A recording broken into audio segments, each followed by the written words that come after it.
तो hello guys, आप सभी का बहुत बहुत स्वागत है आपके अपने यूट्यूब चैनल जॉब्सुर में। देखिए दोस्तों, ये जो है अगला प्रैक्टिस सेट है। देखिए आज के इस वीडियो की सबसे महत्वपूर्ण बात ये है कि आज इस वीडियो में हम लोग टॉप 40 एमसीक्यू जो आईएमपी है आपके भावी एग्जाम्स के लिए, है ना, बहुत ज़्यादा इंपॉर्टेंट है, उसके बारे में डिस्कशन करेंगे। आज के जो 40 महत्वपूर्ण क्वेश्चन है उसमें आपको बायोलॉजी क्वेश्चन, इंडियन पॉलिटी से हो गया, इंडियन ज्योग्राफी और इंडियन हिस्ट्री से आपको क्वेश्चन देखने को मिलेगा। बशर्ते यार एक चीज़ कहना चाहूँगा, अगर वाकई में वीडियो को देखने के बाद आपके जो 40 क्वेश्चन है आपको पसंद आते हैं तो प्लीज़ आप आज का टारगेट है 100 लाइक इस वीडियो में कर दीजिएगा। बाकी फिर कोई दिक्कत नहीं है। ओके, तो फिर चलिए स्टार्ट करूँ इससे पहले बस एक मोटिवेशनल आपके साथ शेयर करना चाहूँगा। एक मोटिवेशन कोट है कि सफल लोग कहीं और से नहीं आते हैं, वे हमारे बीच से ही आते हैं और कड़ी मेहनत के साथ कुछ अलग करने की कोशिश करते हैं। देखिए, अगर आप भी सक्सेस होना चाहते हैं तो देखिए, क्योंकि वैकेंसीज काफ़ी थोड़ा कम है एटलीस्ट, क्योंकि ओवरऑल इंडिया से वैकेंसीज है। तो देखिए, अगर आपको सक्सेस होना है तो बाकी लोग जो सोचते हैं उनसे आपको अलग सोचना होगा, कुछ हट के करना होगा, तभी आप सिलेक्शन ले पाएंगे। इसलिए आप लोग अच्छे से मोटिवेटेड होके और एक अच्छा पॉजिटिव थिंकिंग के साथ अपना प्रयास कंटिन्यू करिए, आपको सक्सेस ज़रूर मिलेगी। Let's started. सो यहाँ पे फर्स्ट क्वेश्चन है कि वल्बर क्या होता है। आपको बताना है कि वल्बर क्या होता है। क्या वल्बर रबड़ के पौधे से निकलने वाला दूध या स्त्राव होता है, या फिर सघन वसा की परत होती है, या फिर किसी एक्वेटिक पौधों द्वारा कीट को फंसाने की युक्ति होती है, या फिर चावल के पौधे का फंगल संक्रमण होता है। इसका सही आंसर हो जाएगा दोस्तों ऑप्शन नंबर बी, यानी कि सघन वसा की परत होती है वल्बर। ठीक है, आई होप ये आपको पसंद आया होगा। अगर किसी क्वेश्चन में किसी को डाउट होता है तो प्लीज़ आप कमेंट सेक्शन में कमेंट करके मेरे साथ ज़रूर शेयर करिएगा। और देखिए यार, वीडियो अगर आपको पसंद आती है तो लाइक रुकनी नहीं चाहिए। ओके, सो चलिए आगे बढ़ते हैं। जुकाम यानी कि मामूली ठंड होता है। आपको बताना है कि जुकाम का कारण क्या होता है। क्या जुकाम बैक्टीरिया यानी कि जीवाणु के कारण होता है, या फिर कवक यानी कि फंगस के कारण होता है, या फिर वायरस विषाणु के कारण होता है, या फिर प्रोटोजोआ के कारण होता है। तो जुकाम जुकाम जो होता है दोस्तों आमतौर पर विषाणु वायरस के कारण होता है। इसका सही आंसर हो जाएगा विषाणु वायरस के कारण। ओके, सो आज का अगला क्वेश्चन है ना, तीसरा नंबर का सवाल है कि पेनिसिलिन किससे प्राप्त की जाती है। क्या पेनिसिलिन फफूंद से प्राप्त की जाती है, या फिर शैवाल से प्राप्त की जाती है, या फिर वायरस से, या फिर जीवाणु से। इसका सही आंसर हो जाएगा ऑप्शन नंबर ए, यानी कि फफूंद यानी जो मोल्ड होता है उनसे ही पेनिसिलिन प्राप्त किया जाता है। ओके, सो अगला क्वेश्चन है कि स्पंज क्या है। आपको बताना है कि स्पंज क्या है। क्या स्पंज एक जीवाश्म है, एक पादप है, एक जंतु है, या फिर एक कवक है ना। तो इसका सही आंसर हो जाएगा ऑप्शन नंबर सी, है ना, स्पंज जो है एक जंतु है। ओके, सो आज का 5वां नंबर का सवाल है, कान का पर्दा किस जीव में नहीं होता है। आपको बताना है कि कान का पर्दा कौन से जीव में नहीं होता है। क्या सांप में नहीं होता है, कछुआ में नहीं होता, टोरैंटो में नहीं होता, उसके बाद भेंक या फिर टोड में नहीं होता। इसका सही आंसर हो जाएगा ऑप्शन नंबर ए, यानी कि सांप में कान का पर्दा जो है नहीं होता है। ओके, सो अगला नंबर का सवाल है कि बीज किसके बिना अंकुरित हो सकता है। आपको बताना है अगर दिए गए ऑप्शन में कौन सा ऑप्शन नहीं होने से भी बीज जो है अपना अंकुरित हो सकता है ना। तो क्या प्रकाश की अनुपस्थिति में बीज अंकुरित हो सकते हैं, है ना, या फिर ऑक्सीजन की उपलब्धता के बिना भी बीज अंकुरित हो सकते हैं, या फिर उपयुक्त आर्द्रता के बिना, या फिर उपयुक्त ताप के बिना। इसका सही आंसर हो जाएगा ऑप्शन नंबर ए, पर्याप्त प्रकाश के बिना भी जो बीज है वो अंकुरित हो सकता है। ओके, सो आज का हमारा अगला सवाल है कि है ना, अकशेरुकी में नहीं होता है। अकशेरुकी में क्या नहीं होता है। पृष्ठरज्जु यानी कि नाटोकार्ड नहीं होता, देह गुहा नहीं होता, या रक्त गुहा नहीं होता, या फिर क्लोन, है ना, क्लोम नहीं होता। इसका सही आंसर हो जाएगा ऑप्शन नंबर, है ना, ऑप्शन नंबर ए, पृष्ठ गुहा मतलब सॉरी पृष्ठरज्जु यानी कि नाटोकार्ड जो है नहीं होता है। ओके, सो अगला हमारा नंबर का सवाल है कि स्वपरागण का परिणाम क्या होता है ना। स्वपरागण का परिणाम क्या होता है। अंतः प्रजनन होता है, विरल प्रजनन होता है, अति प्रजनन होता है, या फिर बही प्रजनन होता है। इसका सही आंसर हो जाएगा ऑप्शन नंबर ए, यानी कि स्वपरागण का परिणाम होता है अंतः प्रजनन। ओके, सो आज का हमारा अगला नंबर का सवाल है ना, शीत ऋतु में पशुओं की प्रसूति काल को क्या कहा जाता है। क्या ठीक है, तो शीत ऋतु में जो पशुओं में प्रसूति यानी कि जो प्रजनन काल होता है, क्या उसे एंटीवेशन काल कहा जाता है, या फिर हाइबरनेशन कहा जाता है, या फिर रीजनरेशन कहा जाता है, या फिर म्यूटेशन कहा जाता है। इसका सही आंसर हो जाएगा ऑप्शन नंबर बी, यानी कि शीत ऋतु 2 में पशुओं की प्रसूति काल को है ना हाइबरनेशन कहा जाता है। ओके, देखिए क्वेश्चन आपको पसंद आ रहा होगा तो प्लीज़ सपोर्ट ज़रूर करिएगा। देन उसके बाद यहाँ पे मिनी माता रोग किस कारण से हुआ, मतलब किस कारण से हुआ था। ओके, मिनी माता रोग है ना किस कारण होता है, तो क्या पारा के कारण होता है, शीशा के कारण होता है, या फिर कैडमियम के कारण होता है, या फिर जिंक यानी जस्ता के कारण होता है। इसका सही आंसर हो जाएगा ऑप्शन नंबर ए, जो मिनी माता रोग होता है वो पारा के कारण होता है। ओके, सो देखिए दोस्तों, ये थे टॉप 10 के क्वेश्चन जो कि साइंस से बिलोंग करते थे। आई होप यहाँ तक किसी को कोई डाउट नहीं होगा, आपको क्वेश्चन जरूर पसंद आए होंगे। ओके, सो आज का हमारा अगला क्वेश्चन है जो कि पॉलिटी से रिलेटेड है ना। दिल्ली से यहाँ पे क्वेश्चन है, दिल्ली के उपराज्यपाल का पद निम्न में से किस अधिनियम के तहत आता है। ओके, क्या दिल्ली के उपराज्यपाल का जो पद है वो दिल्ली प्रशासन अधिनियम 1966 के तहत आता है, या फिर दिल्ली महानगर निगम 1960 के तहत आता है, या फिर दिल्ली प्रशासन अधिनियम 1990 के तहत आता है, या फिर ऑप्शन नंबर डी है दिल्ली विधानसभा अधिनियम 1966 के अंतर्गत आता है। इसका सही आंसर हो जाएगा ऑप्शन नंबर ए, यानी कि दिल्ली के उपराज्यपाल का पद जो है दिल्ली प्रशासन अधिनियम 1966 के तहत आता है। ओके, सो आज का हमारा अगला सवाल है कि धन विधेयक का वर्णन संविधान के किस अनुच्छेद में किया गया है। क्या धन विधेयक का वर्णन अनुच्छेद 109 में किया गया है, या फिर अनुच्छेद 111 में है, या फिर अनुच्छेद 110 में, या फिर ऑप्शन नंबर डी, बी और सी दोनों अनुच्छेद में धन विधेयक का वर्णन किया गया है ना। तो इसका सही आंसर हो जाएगा ऑप्शन नंबर सी, यानी कि संविधान में, भारतीय संविधान में अनुच्छेद 110 में धन विधेयक का वर्णन किया गया है। ओके, सो आज का अगला सवाल है, किसी राज्य का उच्चतम विधि अधिकारी कौन होता है। सॉलिसिटर जनरल होता है, विधि विभाग का महासचिव होता है, महान्यायवादी होता है, या फिर एडवोकेट जनरल होता है ना। तो इसका सही आंसर हो जाएगा दोस्तों ऑप्शन नंबर डी, यानी कि एडवोकेट जनरल जो होता है वो किसी भी राज्य का उच्चतम विधि अधिकारी होता है। अगर आपसे मैं पूछूं कि भारत का उच्चतम विधि अधिकारी कौन होता है, तो उसका सही आंसर हो जाएगा ऑप्शन नंबर ए, यानी कि सॉलिसिटर जनरल जो होता है भारत का सबसे उच्चतम विधि अधिकारी होता है। ओके, सो अगला हमारा सवाल है कि क्षेत्रीय परिषद का निर्माण होता है। आपको बताना है कि जो क्षेत्रीय परिषद का निर्माण किसके द्वारा होता है ना, संविधान के द्वारा होता है, संसद के अधिनियम से होता है, सरकार के प्रस्ताव से होता है, या फिर राष्ट्रीय विकास परिषद द्वारा होता है ना, राष्ट्रीय विकास परिषद द्वारा होता है। इसका सही आंसर हो जाएगा ऑप्शन नंबर बी, यानी कि क्षेत्रीय परिषद का निर्माण संसद के अधिनियम के द्वारा होता है।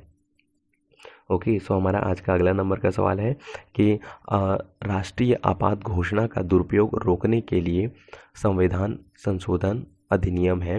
क्या 42वां संविधान संशोधन अधिनियम है, या फिर 43वां संशोधन अधिनियम है, या फिर 44वां संशोधन अधिनियम है, या फिर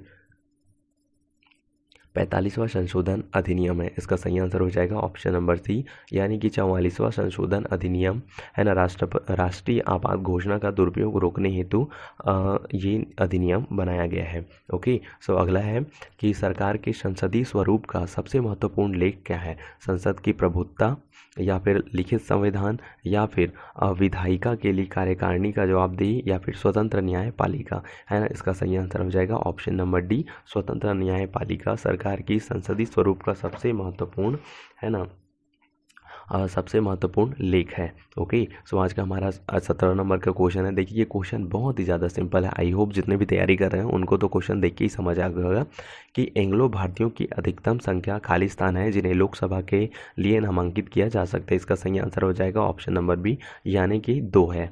ओके, देखिए इसको ऑप्शन बताने के लिए ज़रूरत नहीं है, क्योंकि आप सभी को क्योंकि ये 6th स्टैंडर्ड से ही पढ़ाया जाता है कि एंग्लो इंडियन की संख्या कितनी होती है, या फिर राष्ट्रपति कितने चुनाव करते हैं। तो इसका सही आंसर होता है 2।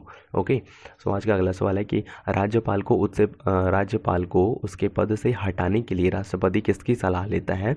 क्या मंत्रिपरिषद से सलाह लेता है, सुप्रीम कोर्ट से सलाह लेता है, या फिर संबंधित राज्य के मुख्यमंत्री से सलाह लेता है, या फिर इनमें से कोई नहीं। इसका सही आंसर हो जाएगा ऑप्शन नंबर बी, है ना, इनमें से कोई नहीं। देखिए तो इसका सही आंसर क्या होगा, आप लोग कमेंट सेक्शन में कमेंट करके ज़रूर बताइएगा। अगर अभी तक आप इस वीडियो में रुके हैं, मतलब आपकी जानने की क्यूरियोसिटी और जॉब करने की ललक आपको बहुत ज़्यादा है, इसलिए प्लीज़ आप डू कमेंट सेक्शन में जाइए और कमेंट करके ज़रूर बताइएगा। ओके, सो आज का अगला सवाल है, राज्यसभा का पीठासीन अधिकारी कौन होता है। क्या भारत का उपराष्ट्रपति होता है, भारत का राष्ट्रपति होता है, या फिर लोकसभा का अध्यक्ष यानी कि स्पीकर होता है, या फिर भारत का प्रधानमंत्री होता है। इसका सही आंसर हो जाएगा ऑप्शन नंबर ए, यानी कि भारत का उपराष्ट्रपति जो है राज्य का है ना राज्यसभा का पीठासीन अधिकारी होता है। आई होप आप सभी को ये चीज़ कॉमन पता होगा, है ना। उसके बाद यहाँ पे है अगला सवाल है 20वां नंबर का सवाल है कि भारत के पहले मुख्य चुनाव आयुक्त कौन है ना। क्या भारत के पहले चुनाव आयुक्त वी.एस. रामादेवी है, कल्याण सुंदरम है, सुकुमार सेन है या फिर टी.एस. शेषन है। इसका सही आंसर हो जाएगा दोस्तों ऑप्शन नंबर सी, यानी कि भारत के पहले चुनाव आयुक्त जो है सुकुमार सेन जी हैं। ओके, सो अगला नंबर का सवाल है, अब देखिए यहाँ से जो 21 से 30 नंबर के आपको जितने भी क्वेश्चंस देखने को मिलेंगे वो इंडियन ज्योग्राफी से देखने को मिलेंगे। आई होप आप सभी को बहुत पसंद आने वाले हैं। ओके, सो अगला 21वां नंबर का सवाल है कि जलवायु आधारित क्षेत्रों का वर्गीकरण, है ना, मुख्यतः किसके आधार पर किया जाता है। क्या भूमध्य रेखा से दूरी के आधार पर किया जाता है, ऊंचाई के आधार पर किया जाता है, या फिर वर्षा के आधार पर किया जाता है, या फिर समुद्र से दूरी के आधार पर किया जाता है। इसका सही आंसर हो जाएगा ऑप्शन नंबर सी, यानी कि वर्षा के आधार पर, है ना, जलवायु आधारित क्षेत्रों का वर्गीकरण किया जाता है। उसके बाद है पृथ्वी की परिधि लगभग कितनी है। आपको बताना है कि पृथ्वी की परिधि लगभग कितने किलोमीटर की है। 13,000 किलोमीटर की है, 20,000 किलोमीटर की है, 25,000 किलोमीटर की, या फिर 40,000 किलोमीटर की है ना। तो उसका सही आंसर हो जाएगा ऑप्शन नंबर डी, यानी कि पृथ्वी की परिधि लगभग 40,000 किलोमीटर है।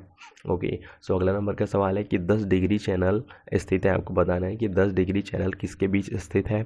डोवर और कैलेसस के मध्य स्थित है, अलास्का और रूस के मध्य स्थित है, या फिर लिटिल अंडमान और कार निकोबार के मध्य स्थित है, या फिर उत्तरी और दक्षिणी कोरिया के मध्य स्थित है। इसका सही आंसर हो जाएगा ऑप्शन नंबर सी, यानी कि लिटिल अंडमान और कार निकोबार के मध्य 10 डिग्री चैनल जो है स्थित है। सो आज का हमारा 24वां नंबर का सवाल हो जाएगा, यूरोप की सबसे लंबी नदी कौन सी है। क्या राइन नदी है, रोन नदी है, डानूबे नदी है, या फिर वोल्गा नदी है। इसका सही आंसर हो जाएगा ऑप्शन नंबर डी, यानी कि वोल्गा नदी यूरोप की सबसे लंबी नदी है। ओके, सो आज का हमारा 25वां नंबर का सवाल है, निम्न में से कहाँ पर पिरामिड पाए जाते हैं। क्या फ्रांस में पिरामिड पाए जाते हैं, रोम में पिरामिड पाए जाते हैं, टर्की में पाए जाते हैं, या फिर इजिप्ट में। ये तो एकदम बच्चों के लेवल का सवाल हो गया, है ना। जो भी फैक्टर्स वगैरह को फॉलो करते हैं, देखते हैं उनकी वीडियो, वो आराम से इसको बता सकते हैं।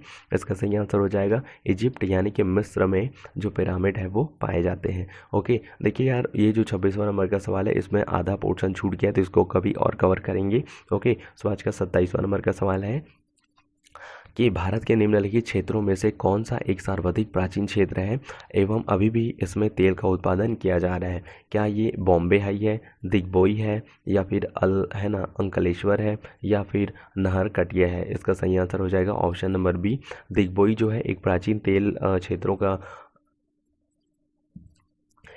तेल क्षेत्र है जहां आज भी वर्तमान समय में तेल का उत्पादन किया जा रहा है। ओके, सो आज का अगला नंबर का सवाल है 28वां नंबर का सवाल आपसे पूछा जा रहा है कि उत्खात भूमि स्थलाकृति कहाँ की विशिष्टता है। क्या चंबल घाटी की विशिष्टता है, तटीय क्षेत्र की विशिष्टता है, सुंदरवन डेल्टा की विशेषता है, या फिर कच्छ की खाड़ी की विशिष्टता है। इसका सही आंसर हो जाएगा ऑप्शन नंबर ए, यानी ये उत्खात भूमि स्थलाकृति चंबल घाटी की विशिष्टता है। ओके, सो अगला नंबर का सवाल है कि गोरुमारा राष्ट्रीय उद्यान भारत के किस राज्य में स्थित है। क्या गोरुमारा राष्ट्रीय उद्यान केरल में स्थित है, पश्चिम बंगाल में स्थित है, हरियाणा में स्थित है, या फिर मध्य प्रदेश में स्थित है। इसका सही आंसर हो जाएगा दोस्तों ऑप्शन नंबर बी, यानी कि गोरुमारा राष्ट्रीय उद्यान जो है पश्चिम बंगाल में स्थित है। ओके, सो आज का 30वां नंबर का सवाल है कि ग्रेट इंडियन बस्टर्ड अभयारण्य भारत के किस राज्य में स्थित है। क्या ग्रेट इंडियन बस्टर्ड अभयारण्य केरल में स्थित है, गुजरात में स्थित है, हरियाणा में स्थित है, या फिर महाराष्ट्र में स्थित है। इसका सही आंसर हो जाएगा दोस्तों ऑप्शन नंबर डी, है ना, महाराष्ट्र में जो है ग्रेट इंडियन बस्टर्ड अभयारण्य जो है स्थित है। ओके, सो ये रहे आज के 30 नंबर तक के क्वेश्चन जो कि इंडियन जियोग्राफी, बायोलॉजी और आपका पॉलिटी से बिलोंग करते हैं। उसके बाद अब यहाँ पे है ना 31वां नंबर का सवाल जो है स्टार्ट होता है आपका इंडियन हिस्ट्री से, जो कि काफ़ी अच्छे हैं। आई होप आप सबको पसंद आने वाले हैं। ओके, सो पहला नंबर का क्वेश्चन है कि अर्थशास्त्र के लेखक किसके समकालीन थे। क्या अशोक के समकालीन थे, चंद्रगुप्त मौर्य के, या फिर समुद्रगुप्त के, या फिर चंद्रगुप्त विक्रमादित्य के। इसका सही आंसर हो जाएगा ऑप्शन नंबर बी, है ना, चंद्रगुप्त मौर्य के मतलब समकालीन थे अर्थशास्त्र के लेखक। ओके, आज देखिए अगर आज बोलने में ज़्यादा स्पीड हो गया होगा तो आप लोग बोल सकते हैं, मैं कल से जब से नई वीडियो आएगी उसमें स्लो बोलूँगा। ओके, सो अगला नंबर का सवाल है कि निम्न में से कौन सा शहरों तथा उनके साथ प्रतिष्ठानों से संबंधित व्यक्तियों के गलत स्थान मतलब गलत जोड़े बनाए गए हैं। पांडिचेरी फ्रांसिस मार्टिन के साथ में, अहमदाबाद अहमद शाह के साथ में, मद्रास फ्रांसिस डे के साथ में, या फिर कलकत्ता रॉबर्ट क्लाइव के साथ में। इसका सही आंसर हो जाएगा option number D, Calcutta Robert Clive के साथ में। ओके, अब अगला नंबर का सवाल है 33वां नंबर का कि शीत युद्ध का परिणाम क्या है? क्या पूर्व और पश्चिम के बीच तनाव, या फिर पूंजीवादी और साम्यवादी दुनिया के बीच वैचारिक दुश्मनी, या फिर महाशक्तियों के बीच तनाव, या फिर उपयुक्त सभी? इसका आंसर हो जाएगा ऑप्शन नंबर डी, यानी कि उपयुक्त सभी। ये सारे जो है ना, इतने तीनों के तीनों रीज़न है जिसके कारण जो शीत युद्ध हुआ। ओके, सो अगला नंबर का सवाल है कि बंगाल का पहला गवर्नर जनरल कौन था? आपको बताना है कि बंगाल का पहला गवर्नर जनरल कौन बना? Lord Clive, Lord Warren Hasting, Lord John Shore, या फिर लॉर्ड कॉर्नवालिस? इसका सही आंसर हो जाएगा ऑप्शन नंबर बी, यानी कि लॉर्ड कॉर्नवालिस जो है ना, सॉरी दोस्तों, लॉर्ड वॉरेन हेस्टिंग जो है बंगाल के पहले गवर्नर जनरल थे। ओके, सो आज का हमारा अगला नंबर का सवाल है। अगला नंबर का सवाल है कि भारत में स्थानीय स्वशासन का जनक किसे कहा जाता है? लॉर्ड रिपन को, लॉर्ड हार्डिंज को, लॉर्ड डलहौजी को, या फिर लॉर्ड लिट्टन को? है ना, इसका सही आंसर हो जाएगा, है ना, इसका सही आंसर हो जाएगा दोस्तों ऑप्शन नंबर ए, यानी कि लॉर्ड रिपन को भारत में स्थानीय स्वशासन का जनक कहा जाता है। ओके, सो आज का हमारा 36वां नंबर का सवाल है कि अंग्रेजों द्वारा निम्न में से किस क्रांतिकारी को फांसी की सजा दी गई थी? जतीन दास जी को दी गई थी, चंद्रशेखर आज़ाद को दी गई थी, राजगुरु को दी गई थी, या फिर कल्पना दत्त को दी गई थी? इसका सही आंसर हो जाएगा ऑप्शन नंबर सी, यानी कि राजगुरु को अंग्रेजों के द्वारा फांसी की सजा दी गई थी। ओके, आज का 37वां नंबर का सवाल है कि पानीपत की तीसरी लड़ाई कब हुई थी? 1526 में, 1556 में, 1761 में, या फिर 1776 में? इसका सही आंसर हो जाएगा ऑप्शन नंबर ए, है ना, 1761 में। इसके अलावा आपको कमेंट सेक्शन में कमेंट करके ज़रूर बताना है कि पानीपत की प्रथम और द्वितीय लड़ाई किस वर्ष में लड़ी गई थी। उसके बाद यहाँ पे 38 नंबर का क्वेश्चन है कि इनमें से कौन सी कृति कृष्ण देव नारायण द्वारा लिखा गया है ना? कवि राज्य मारिया, है ना, उपास, है ना, उषापरी नायन, है ना, उषापरी नायम, या फिर अनुकथा मर्यादा, या फिर कथा सरिसथाया?